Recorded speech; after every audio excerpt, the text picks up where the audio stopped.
gidduutti oduudhaan gaa isinitti himna. Oduu biyya keessatiin wayita eegallu yeroo baay'ee dhugaatii biiraatti kan fayyadamu nama. Oduun tibba kana magaalaa Cirootirraa nu ga'e ammoo tumaalessi re'ee tokko akkuma namaa biiraa dhugaa jiranuun jedha. Gabaasa waajjira beeksisaaf qunnamtii uummataa godina Harargee Lixaatirraa arganne kunooti.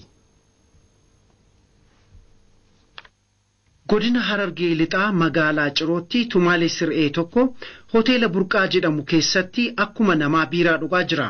Tumaalessi re'ee kun biiraa namoonni addatti affeeran kan dhugu ofumaan fudhateeti malee gargaarsa namaatiin miti.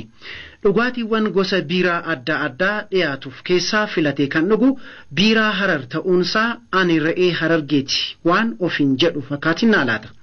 Re'een kun biiraa dhuguu qofa osoo hin taane hojii biroos qaba. Namoota hoteela kanatti keessummaa'uuf dhufan akkuma namaa asiif achi socho'uun simataa jira.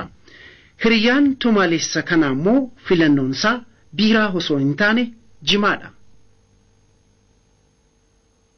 Kara oduu alaatitti wayite dabarru immoo pirezidaantiin Afrikaa Kibbaa duraanii Neelsan Maandeellaa ayyaana dhaloota waggaa 90ffaa isaanii kaleessa kabajataniiru. Kabaja ayyaana isaanii kana wal qabatee